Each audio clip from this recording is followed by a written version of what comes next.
Hello, I'm Katie McManus, business strategist and leadership coach. Continuing with part two of my five-part series on Are You Needy and Desperate for Clients? I thought this would be a great topic for this week. We're heading into the holidays, the new year. We're realizing that our numbers are not landing where that we want them to be often the time.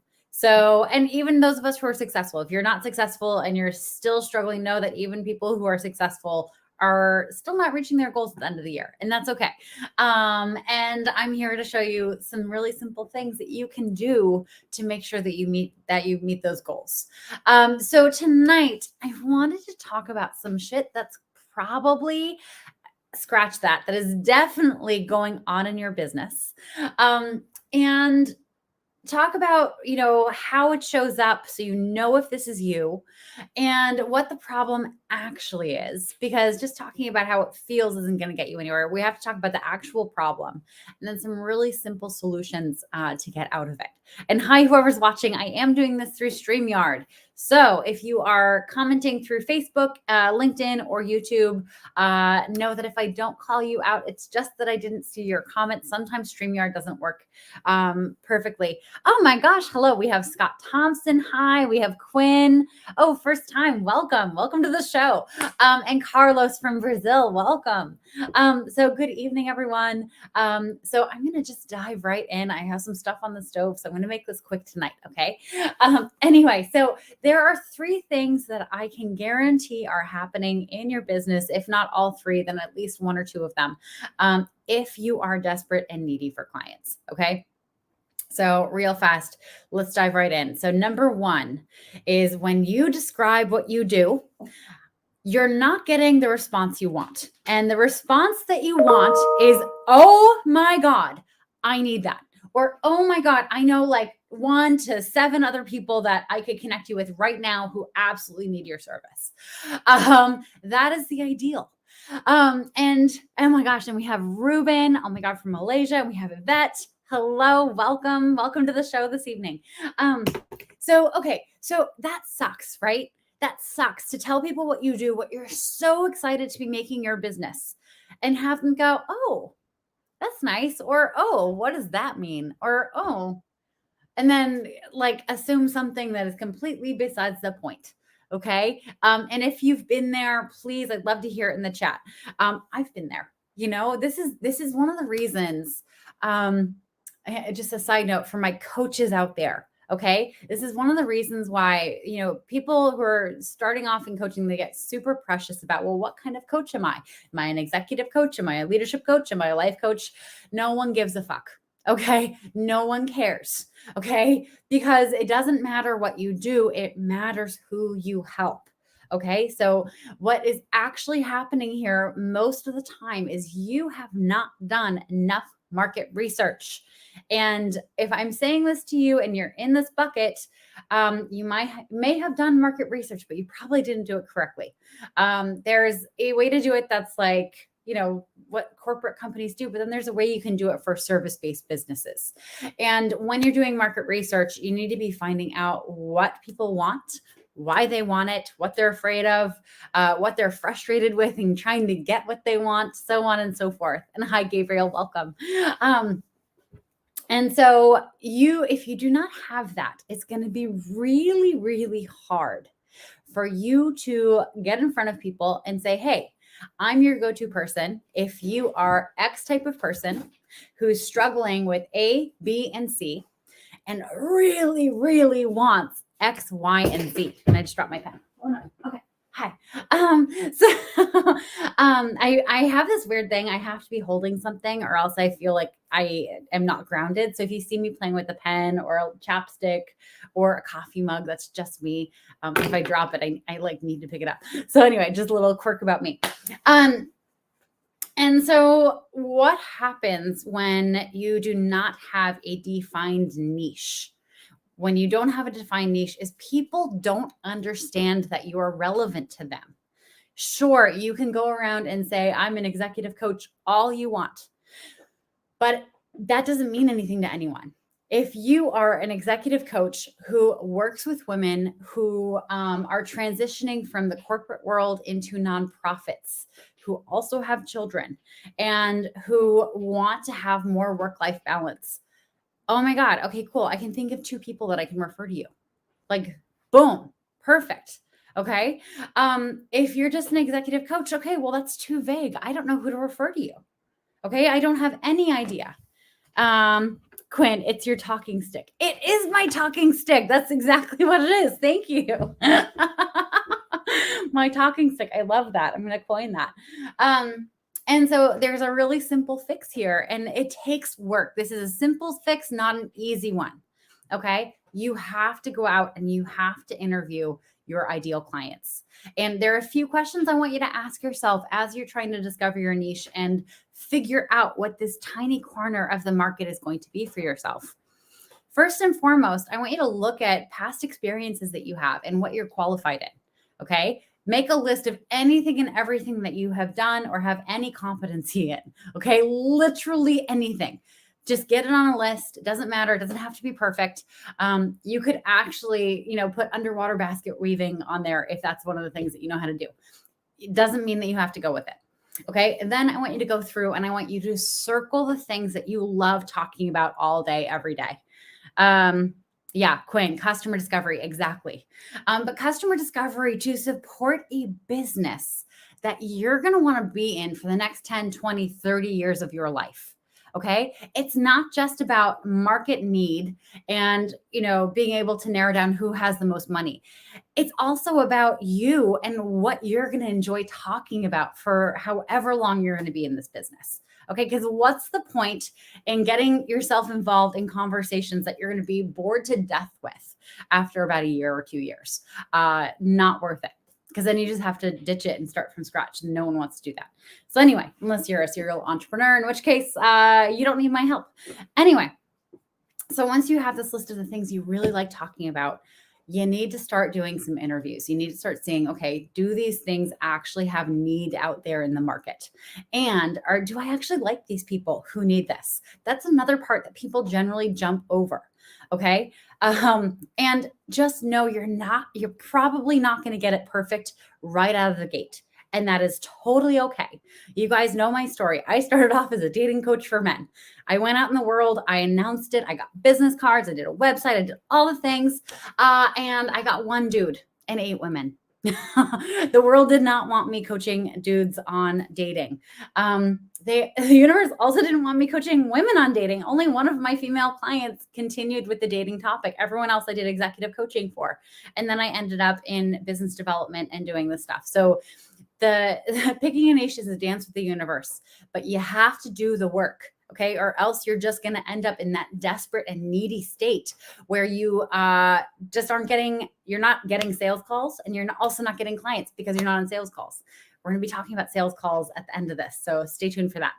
Now, here's another thing that I bet is going on in your business if you're desperate and needy for clients. Okay. We know how like retail does it. So they have a surplus of something, maybe like white t-shirts, right? And it doesn't look like they're going to sell very fast and they want to get rid of the inventory. So what do? They discount and then they discount again and then they discount again and then they discount again. And by the time they're just like giving the t-shirts away, they need the space on the shelves, get it the fuck out of my store. Now, what works for retail does not work for service-based businesses, because here's what happens when you discount your services as a service-based business who offers a transformative, I always trip over that word. It's like core to my work and I can never say it properly. If you offer a transformative service, when you go out and you say, hey, listen, I can change your life for $20 a month, you know what happens? People aren't like falling over themselves to try to get on your calendar to get booked or no, they're looking at you and thinking like, ew, really? No. This sounds like that infomercial junk that is super steak oily. There's no fucking way you're going to change my life or whatever aspect of my life for $20 a month, for $200 a month. So in some cases, not even for $500 a month. Okay.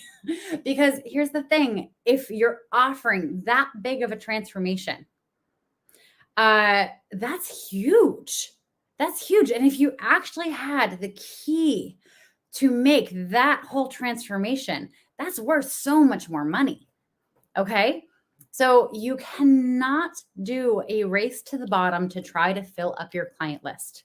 Okay. The other thing that happens is if you do that and you do happen to get some clients and they give you their $20 a month to $500 a month, and they, it's discounted from what you really should be charging for the transformation you offer. Guess what happens? I'm going to give you a moment to just think about it. Okay, now that you had a moment to think about it. So these people are not bought in, okay? They don't have any skin in the game, okay? So they're probably going to no-show appointments. They're going to try to reschedule last minute. They're probably not going to do any of the side work that they're required to do to be able to see any results. So at the end of your engagement with them, if they stick with you, because oftentimes these are the flaky ones who drop out early, you're probably not going to have great testimonials, if any testimonials. And the testimonials you do get aren't going to be that impressive. You're also not going to want to use them. I'm a firm believer that words carry energy. Okay. So if you have a testimonial from someone who didn't do the work and isn't your ideal client, guess what? That testimonial is going to attract more of that kind of person. You only want to use testimonials from your ideal clients. Okay. So that's one of the ways that can go. Okay. The other way this can go is those clients can become super demanding, and they may try to refer you business, but guess what? That business they're referring you are also bargain hunters, and they are also super demanding. And so you're going to end up working for less than the poverty line in the United States. You're going to feel super resentful about it. And you're going to have some clients that aren't really that happy because they think they should be getting their life changed for $20. They're the ones that would buy the snake oil. Okay. So the race to the bottom, trying to discount your prices to get bodies in the door, do not do it. I know it's tempting and it's really hard to believe in yourself and your worth when you first get out the door and you're offering the service, but you have to do it. Just trust me. Go on faith. If you don't believe me, you can talk to my clients. Okay. They know it's true. And I've seen this in my own business. Like I started off like anyone. I just counted my rates. I'd be on a sales call and someone would be like, "Oh, how much do you charge?" And I'd panic and I'd throw out a number. And then before they could even answer, I would throw out another number that was half the price. Okay. Don't do that. Don't do that. I come from a background in sales. I should have known better, but I was unprepared. But anyway, so you need to be charging your worth. Quinn, I love all these points about essentially being careful what you wish for, because you will get more and more of that. And the resentment is real. Yes. Yes. I love, that in Cinderella, like a dream is a wish your heart makes. Yeah. Okay. So dreams are wishes that your heart makes. But when you start working in a business, those dreams turn into reality. And you have to be super clear about what that dream is, because you can reverse engineer anything. Okay. But you have to start with what the big dream is. If you want to make $200,000 a year, you have to reverse engineer that to what you need to do today. You can't just haphazardly end up there. It doesn't work that way.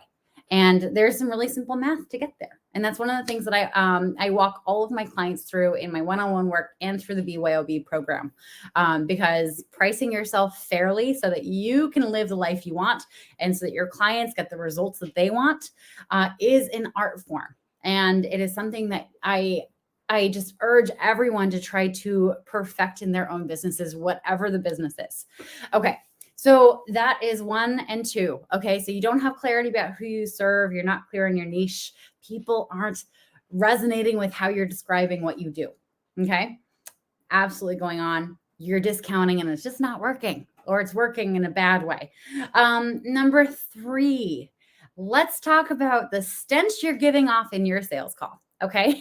So I used to be in sales. Okay. And we all know, if you've been in sales before, those tough months where you feel like you're trying to squeeze blood out of a rock and it's just not happening. Everyone's saying no. and you have a quota and you're only about 50% to it 3/4 of the way through the month, it feels awful. Okay. Now, if any of the other things are also going on, you probably don't even have sales calls. You're not even on the phone with people who are interested in your work, which feels even worse. Okay. So let's talk about some things that go wrong in the sales call. Okay. So, first and foremost, if you don't know how to run a sales call, okay, if you don't know how to actively, if you don't enroll a client and you don't have a system that you do every single time, babes, you got to get one. Okay. It's one of the core things that I train in BYOB and in my one-on-one coaching. It's what I train on is holistic selling, but there are tons of different styles of selling out there.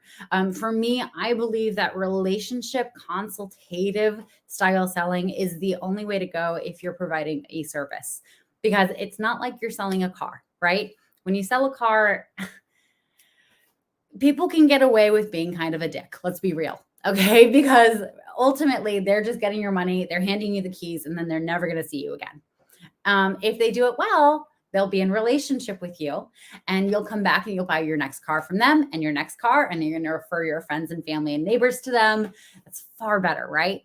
So when you're in a service-based business, you're selling someone something, and then you're with them for like the next 6 months to a year. So if not longer. So you need to tend to that relationship in every single stage.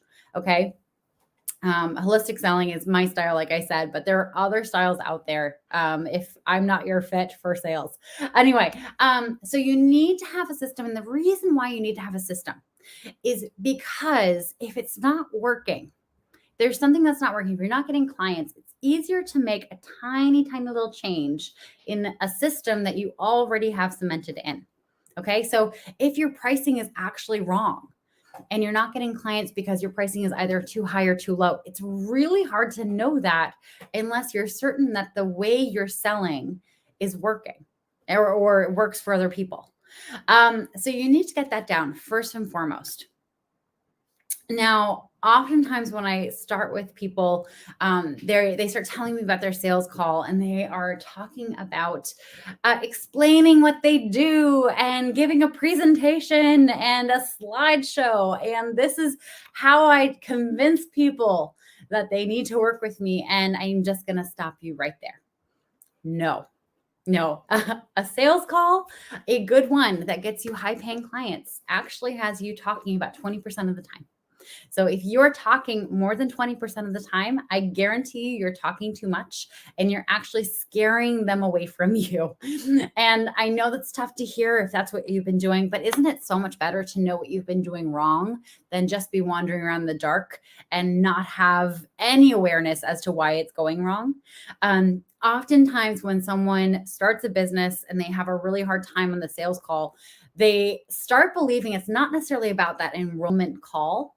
It's actually about how good they are at their service. And let me tell you, they are two separate things. Okay. How good you are in your service is a separate talent. Okay. Sales is a separate talent. I personally believe that we should be training everyone in high schools and middle schools how to sell, because we are constantly selling throughout our lives on everything. Here's what I'm about. Here's my idea. Here's this thing I have to sell. And we are doing a disservice to our whole population by not training on this. But to my benefit, this creates a great opportunity. Quinn, I moved from LinkedIn mobile app to LinkedIn on Firefox desktop. It's a smoother. Oh, okay. Got it. Well, Quinn, it's great to keep you here.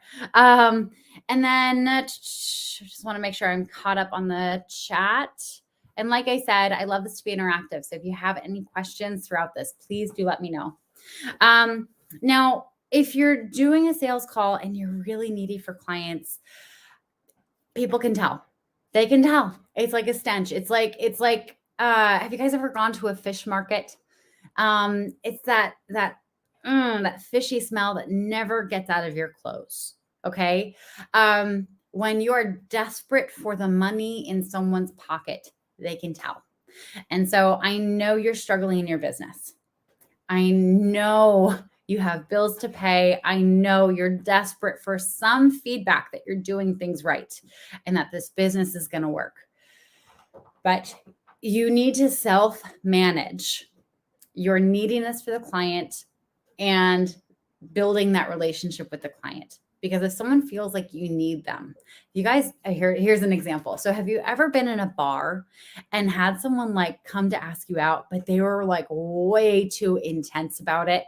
And instead of them making you feel like sexy and desired and like excited to go on a date with them, like you're leaning into your friend and you're like, oh my God, like 911, please, someone help me. I don't want this person near me at all. Okay. That's what you're doing in your sales call. If you're bringing that energy of, I need you.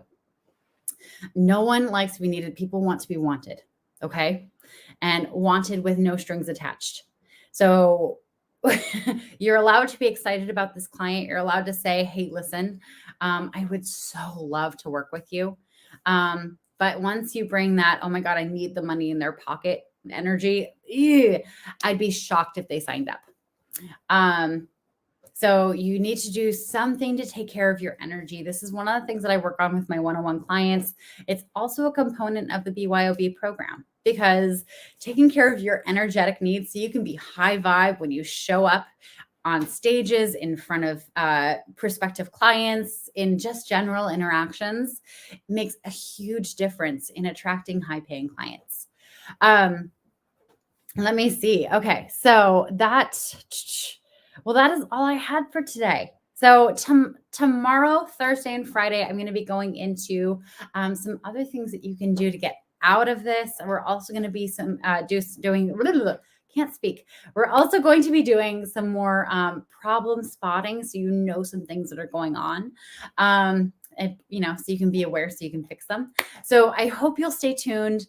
Tomorrow and Friday are going to be on Facebook, both of my Facebooks, the LinkedIn and the YouTube.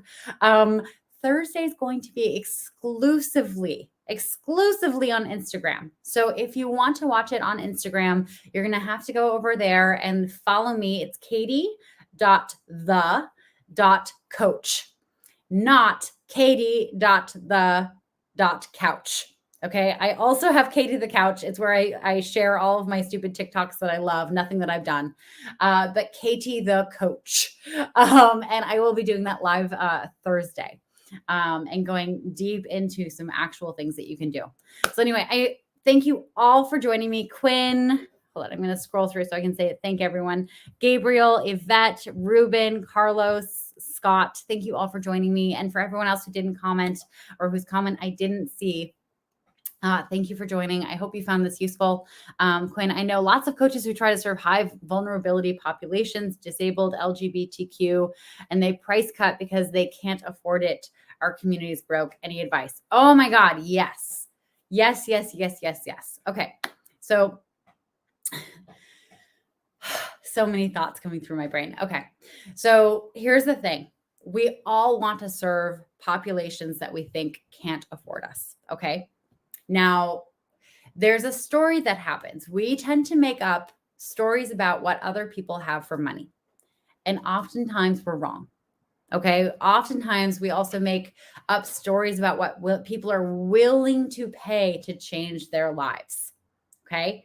And oftentimes that's wrong. We're projecting our own beliefs about this on them. If we were in their shoes, we probably wouldn't spend money on it. But actually that's false because we probably would if we see the value in it. Now, for a business, for you to have a sustainable life, for you to have a successful business, you cannot discount everything. It's not feasible. It's not viable. You're going to have to go out of business and go back to a job and not make any difference in these people's lives. Okay. So here are some options. Okay. So you can serve a higher net worth, not necessarily high net worth, but a higher net worth population with a similar need. And then you can offer either a couple scholarship positions to people in this in these communities, or you can offer a group program that's a little more financially viable for them. But the main thing is don't Don't let your assumptions that people are broke and can't pay for you stop you from actually asking for the money that you deserve. And I'm going to use myself here because when I hired a business coach, I was broke as a joke. Okay, I think I had less than $2,000 to my name at the time. I had very few paying clients. I also was about $50,000 in debt. And right after I signed up for this coach, I came this close to having to declare bankruptcy. Do not assume that because people don't have money, they won't find the money, that they won't make it work. If what you offer, if the transformation you offer is worth enough to them, they will find the money. They will find a way to work with you. And then, of course, it's ultimately your business. So, say you have 13 high paying client spots that are full, and you have 3 scholarship spots, and someone enrolls for one of your open high paying spots, and they genuinely can't afford it. It's your business. You're in charge. You're the boss. You can say, oh, you know what? I really want to work with you. And so, what I'm going to do is I'm actually going to open up a 4th scholarship spot. Or you're describing a need that I see in the community. So what I'm going to do is I'm going to create a group program. You're going to be the first member, and we're going to be enrolling more people who have the same needs as you. So Quinn, I hope that helps. There's a whole money story here too. It's also another program or portion of the BYOB program. Oftentimes we all have crappy relationships with money in some way, shape, or form. And it gets instilled in us really early on in life. It's so critical to heal that and clean up your beliefs around money before you start a business, or else it's just going to poison everything. So anyway, I hope that was helpful. Thank you. Great question. I have to go check with the thing that's on the stove. This has been longer than I thought it would be. Anyway, thank you all for joining. Happy Tuesday, and I will be talking to you all tomorrow. All right. Katie McManus, leadership coach and business strategist. I'm out. Have a good night.